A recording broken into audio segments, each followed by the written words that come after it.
আসসালামু আলাইকুম। আপনারা সবাই কেমন আছেন? আশা করি ভালো আছেন। আলহামদুলিল্লাহ আমিও ভালো আছি।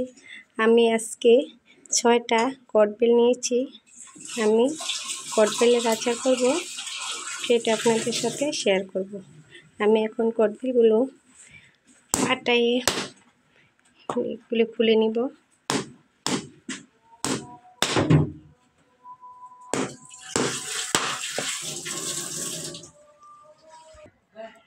এখন এগুলো আমি চটকিয়ে নিব। দেখেন এটা একটু কম পাকছে আর এটি বেশি পাকা। এগুলো আমি সবগুলি কুচলিয়ে এরপর আচারের জন্য আমি চুলাতে যাব। এটা চটকিয়ে নিই।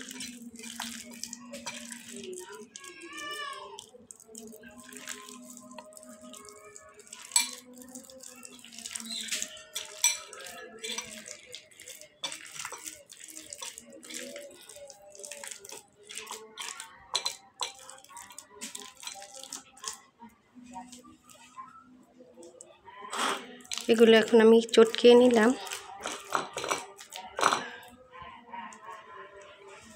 এগুলো আমি চটকিয়ে নিয়েছি। এখন কিভাবে আমি আচারটা করব, এখন আমি সেটাই করব।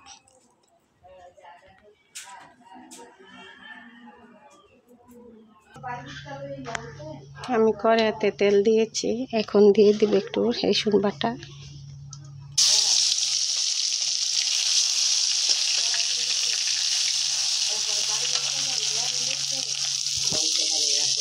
এখন দিয়ে দিব আমি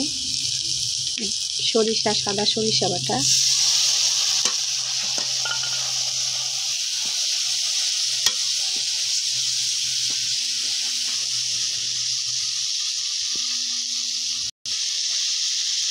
সরিষা বাটাটা একটু দিয়ে পানিটা ফেলে নিলাম।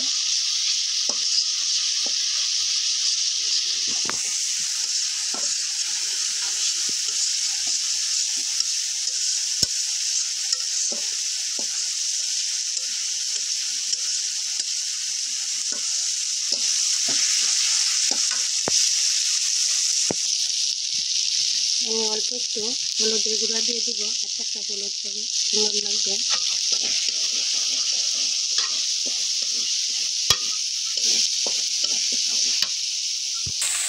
আমি এখন দিয়ে দিব একটু গরম মশলা গুঁড়ো, একটু ধনিয়ার গুঁড়ো,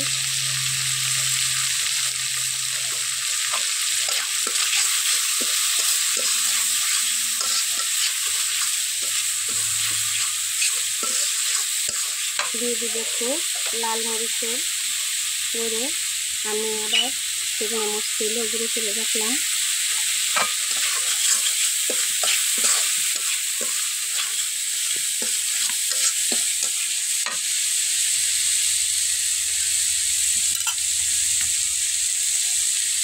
আমি এখন দিয়ে দিব চটকিয়ে রাখা কদবেলগুলো।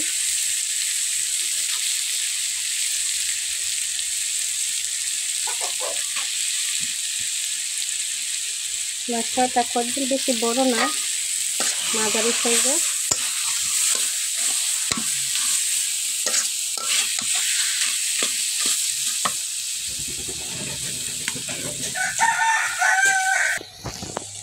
এখন দিয়ে দিব আমি গুড়টা।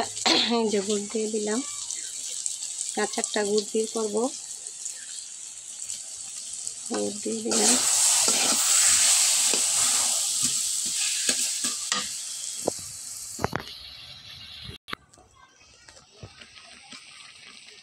গুড়টা এখন পানি উঠে গেছে।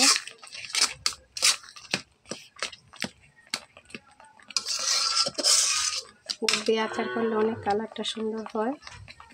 দেখেন কদবেলের আচারটা।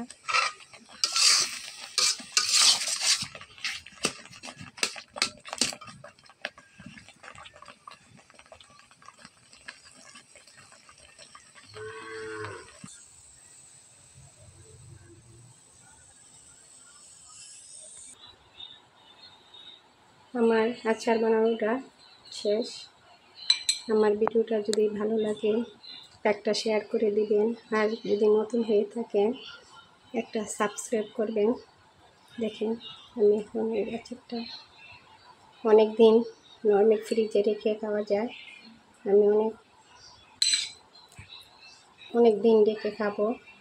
এই তো এখন আমার কদবেলের আচারটা। ভিডিওটা আজকে এই পর্যন্তই। এখন আসি, আল্লাহ হাফেজ।